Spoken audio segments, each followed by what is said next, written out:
everyone. Hey, how you doing? It's Matt Sella. Today, we're doing a spoiler talk review for The Owl House Season 2, Episode 10, dubbed Yesterday's Lie. Joined with me, as always, via Satellite Radio, it's my good friend, Marcello, a.k.a. Marc, a.k.a. the magnificent, the stupendous. Oh, wow, he's right over there, and he's got a big old smile for you. How you doing out there, Marc? I've done it, Matt. I've created a portal to another world where strange bipedal hairless monkeys have these magical bricks they use to talk to each other and these large metal behemoths they use to traverse the strange, cold stone paved land.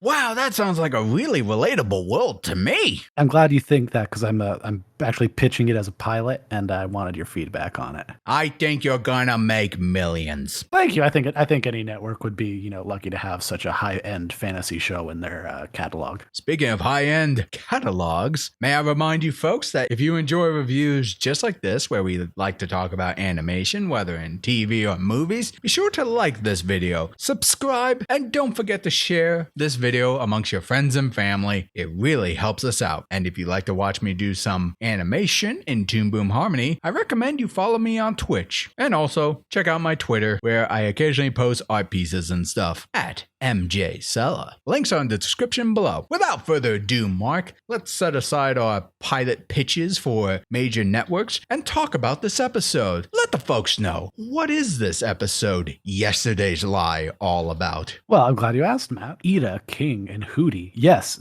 the Hootie, along with Luz, of course, but also Hootie, have managed to create a temporary door to the human realm so that Luz can get in contact with her estranged mother. But the door is flimsy, and Luz instead winds up in a reflection mirror world like place instead of the actual human world, and is only able to communicate through reflections. She's able to eventually get in contact with her mother, though, but her mother doesn't notice her, but Luz notices. There's another Luz there. She confronts the imposter, who reveals herself to be a Basilisk, originally named Number 5, who escaped Emperor Belos in the Boiling Isles and has been living with Luz's mother because she showed her kindness. But everything is not well, for a local museum curator who is really annoying and I dislike is trying to capture our poor little Basilisk as proof of demons and all his bad internet conspiracy theories, and also a connection to the history of the town itself. All this and more are in this episode of Owl House. And Matt, what did you think of it? Okay, so I'm gonna get one major compliment out of the way and one thing that didn't quite work for me. However, I'll still acknowledge the overall theme here. The first thing I gotta say, Marc, is so far I've been really happy with season 2 episodes. It feels like every episode does not have the worry of being a filler and continues to build upon this world, the overall mystery of what Belos is after, who was the original human who came to the Boiling Isles centuries ago. It just keeps expanding itself in some ways. Some of it's subtle, some of it more obvious, and I just like that even though every other episode seems to solve a mystery that may have been set up, it comes back and presents a new one. I think that's really well done for this series so far to kind of keep me engaged because it keeps me on my feet, Marc. Oh, it certainly does, Matt. No doubt there. But what else do you have to say? Now, the thing that I want to kind of bring up, and I feel a little bad saying this, but I like the idea that Luz had at the very end of the episode where her mother, I won't say so much felt betrayed, but taken aback that Luz had the need to push her away during the summer camp thing, which is the thing that happened in the very first episode of the series. And for them to kind of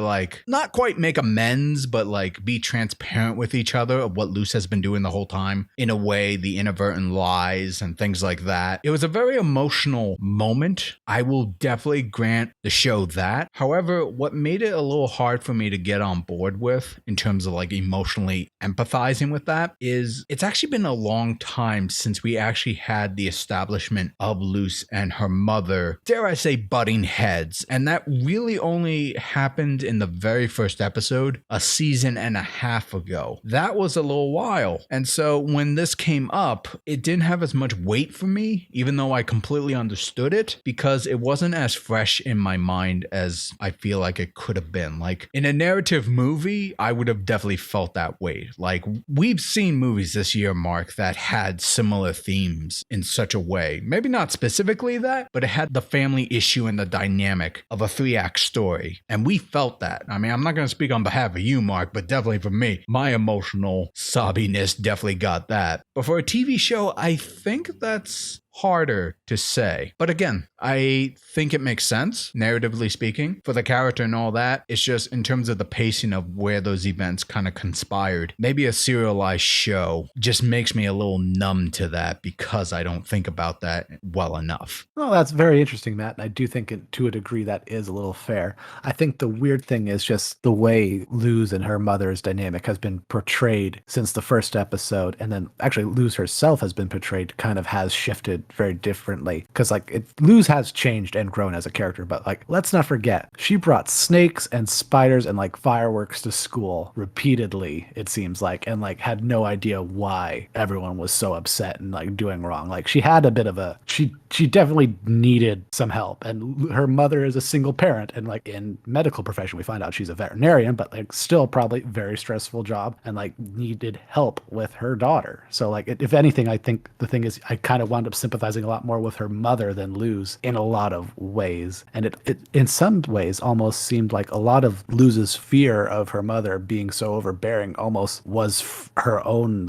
delusion of her mother or something. I don't know. I think everyone that I talked to loves Luz's mother, and I don't think you usually get that with a character that is perceived as overbearing, especially the way I think Luz sees her mother, which is interesting. So there's that. And I 100% agree with you and those who you talked about. I actually don't think Luz's mother is at fault at all. Matter of fact, the way Luz kind of portrayed her mother is oh, she doesn't understand me. She always pushing me away kind of vibe. But I noticed in the episode where she was listening to Luz about her friend needing rescued at this museum thing, she said she would play along. And even with the whole fantasy stuff happening, she wasn't taking it seriously. She assumed it was LARPing. On some level, she did show a layer of interest or empathy. She was trying to be involved with Luz's interests in some fashion. So I don't think Luz's mother was a bad guy at all. And I agree with you. I think Luz was kind of creating this barrier for herself, but one could argue maybe that's a thing that just happens a lot with teenagers. That's a very good point. I think we tend to forget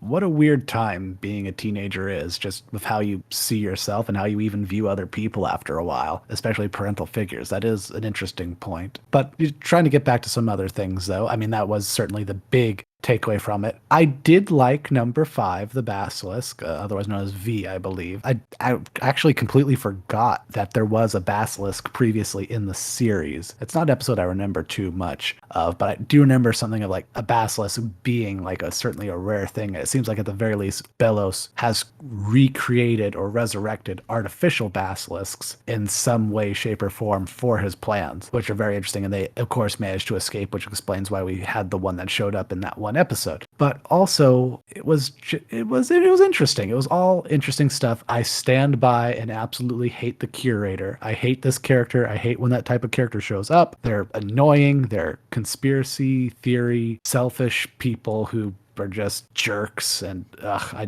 don't know. They try and portray it as quirky or even nerdy sometimes, but no, you're a terrible person and you have really stupid armor. There, I said it. I don't like the curator. He did look a little goofy in that armor. I will give you that much. He did. But that being said, I'm actually very interested to see how the town actually that Luz is from has had connection with the Boiling Isles, because you could assume that the original human who came to the Boiling Isles, really could have come from anywhere on Earth. It didn't have to be Luz's hometown. So it was cool to see this connection, and I'm excited for that and where that'll lead to. It's very fascinating overall stuff. And plus, the town has a history with Eda, apparently. She's in the newspapers. She does. She may be, I don't want to spoil it because that might spoil something for you for another show that we need to watch, Matt, but we haven't gotten there yet. But I'm not going to say anything. It's Gravity Falls, but I'm not going to say anything. But I do know, Matt, we had sort of talked that, being so used to the Boiling Isle aesthetic for so long, seeing the human world and actual other humans actually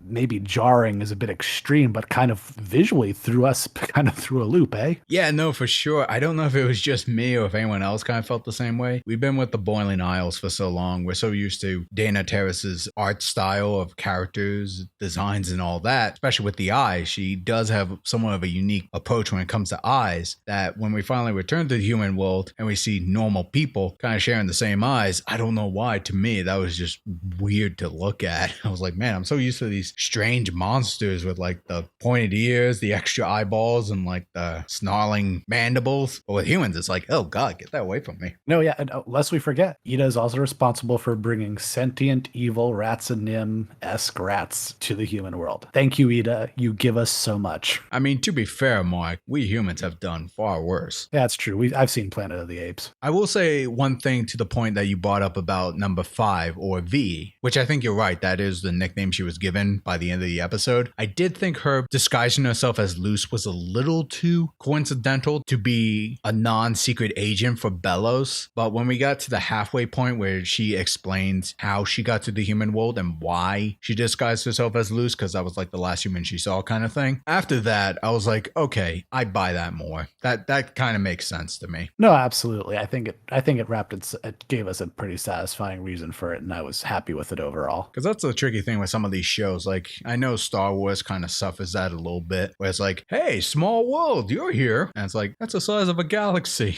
What are the chances of bumping into each other, huh? Granted, I know Boiling Isles and Earth, it's smaller, but still, it feels like that sometimes. No, it certainly can. But I think it's avoided that pretty well. Anywho, folks, you heard our thoughts, but now we want to hear yours. Let us know in the comment section below, what did you think of this episode of The Owl House Season 2, Episode 10, Yesterday's Lie? Did you like it? Did you not like it? Share your thoughts. Join the conversation. Be sure to like, share, subscribe, ring that bell to be notified when new videos drop. And if you want to support me directly, consider going to my Patreon. Watch me do some animation on my Twitch channel and follow me on Twitter. Links are in the description below. This is Matt Sella. This is Mark. Thanking you all for tuning in.